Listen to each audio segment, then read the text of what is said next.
मानसिक समस्याओं के लक्षण क्या होते हैं, इनको कैसे पहचाना जाए, इस बारे में बात करते हैं इस वीडियो में। मेरा नाम डॉक्टर प्रवीण त्रिपाठी है। मैं एक साइकेट्रिस्ट और सेक्सुअल डिसऑर्डर स्पेशलिस्ट हूँ।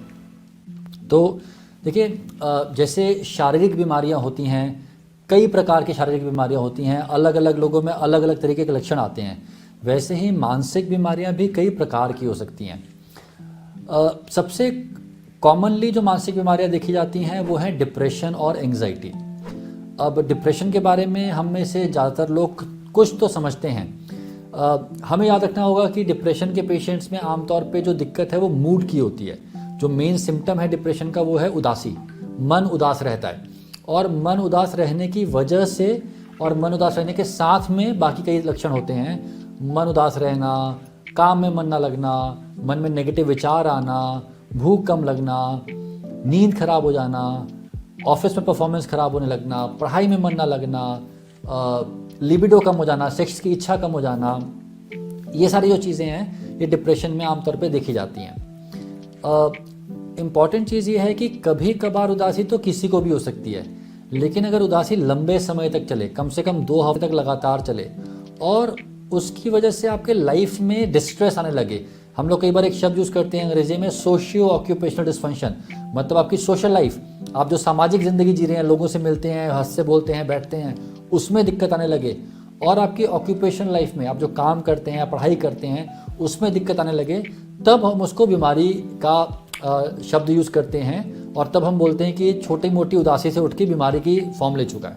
एंग्जाइटी डिसऑर्डर्स की बात की जाती है। एंग्जाइटी डिसऑर्डर्स का मेन सिम्टम है घबराहट, बेचैनी, सिर्फ शारीरिक नहीं बट मन में भी। जैसे आमतौर पे क्या होता है कि मन में विचार चलते रहेंगे, एक विचार के बाद दूसरा विचार, दूसरे विचार के बाद तीसरा विचार। पेशेंट्स अक्सर बोलते हैं कि मन शांत ही नहीं होता कभी। और ये जो विचार होते हैं अक्सर ये चिंता वाले होते हैं, कहीं ये ना हो जाए, कहीं वो ना हो जाए, कहीं नौकरी ना छूट जाए, कहीं पैसे की कमी ना हो जाए, कहीं किसी को हेल्थ में दिक्कत ना हो जाए, मेरी हेल्थ पे कुछ ना हो जाए, परिवार की हेल्थ पे कुछ ना हो जाए। हर चीज़ में एक कुछ गड़बड़ ना हो जाए वाला थीम रहता है। और साथ में शारीरिक सिम्टम्स हो सकते हैं। कुछ लोगों की हार्ट बीट बढ़ने लगती है, पैल्पिटेशंस को हम कहते हैं। कुछ को पसीना ज़्यादा आता है, कुछ के हाथ कांपते हैं, कुछ लोगों में सिर में लगता है कि किसी ने ऐसे कुछ जकड़ दिया है, बांध के रख दिया है। लोग कहते हैं कि शांत हो ही नहीं पाते, रिलैक्स कर ही नहीं पाते हैं, बेड पे लेटते हैं तो आसानी से नींद नहीं आती है। तो ये होते हैं एंग्जाइटी के सिम्टम। अब ये एंग्जाइटी के सिम्टम कई डिफरेंट तरीके से हो सकते हैं। कुछ लोगों को सिर्फ सोशल कंडीशंस में एंग्जाइटी होती है कि किसी के सामने बोलना है, ऑफिस की मीटिंग है, स्कूल में प्रेजेंट करना है, कॉलेज में प्रेजेंट करना है, उस टाइम पे होती है। और कुछ लोगों में एंग्जाइटी हमेशा ही रहती है।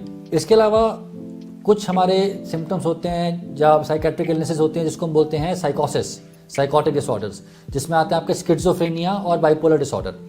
स्किज़ोफ्रेनिया एक गंभीर बीमारी है। लक्षण क्या है? डिल्यूजन्स और हैलुसिनेशंस, मन में शक आना, ये लगना कि कोई मुझे मरवाना चाहता है, कोई मेरा पीछा कर रहा है, लोग मेरे बारे में बातें कर रहे हैं, मुझ पे नज़र रखी जा रही है। इस प्रकार के विचार, गलत विचार, जो कि आप कितना भी समझा लें पेशेंट को, पेशेंट मानते नहीं हैं। उनका फोकस, उनका जो मन कहता है कि ये सच है, आप कितना भी समझा लें, लेकिन उनका मन मानता नहीं कि वो जो विचार उनके मन में आ रहे हैं गलत आ रहे हैं। हैलुसिनेशंस, कानों में आवाज़ें आना, पेशेंट बोलते हैं कि कुछ सुनाई देता है। कई बार पेशेंट अपने आप से बड़बड़ाते रहते हैं, अपने आप से बोलते रहते हैं।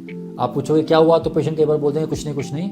बट अगर ध्यान से बात करेंगे तो समझ आएगा कि अपने आप उनको कानों में आवाज़ें आ रही थी, उसको जवाब दे रहे थे। नींद कम हो जाती है, काम बंद हो जाता है। इसी प्रकार से बाइपोलर डिसऑर्डर में बाइपोलर मतलब 2 तरीके के फेज आते हैं। मेनिया वाला फेज भी आता है, डिप्रेशन वाला फेज भी आता है। मेनिया वाले फेज में सब कुछ ज़्यादा होता है, अत्यधिक होता है, ज़्यादा बोलना, कुछ ज़्यादा ही एनर्जी आ जाना, बहुत ज़्यादा चिड़चिड़ा हो जाना, बहुत ज़्यादा गुस्सा आने लगना, कुछ ज़्यादा ही काम करने लगना, नींद बहुत कम हो जाना, बड़ी बड़ी बातें विचार दिमाग में आना। इस प्रकार की चीज़ें मेनिया में होती हैं। और कई बार लोग मेनिया में रहते हैं, कई बार डिप्रेशन में चले आते हैं। जो डिप्रेशन वाले जो लक्षण सुने थे हमने, वो वाले लक्षण आने लगते हैं। तो देखिए, मानसिक समस्याएं जो हैं वो कई प्रकार से आपके सामने आ सकती हैं, और बड़ा इम्पॉर्टेंट है कि उन समस्याओं को पहचाना जाए, क्योंकि सबका इलाज अलग है। पहले के ज़माने में और कभी कभी आजकल भी लोग बोल देते हैं कि पागल है। अब ये पागल कुछ नहीं होता, पागल वैसे भी गलत शब्द है। लोगों को लगता है कि सारी मानसिक बीमारियां एक ही जैसी हैं, ऐसा नहीं है।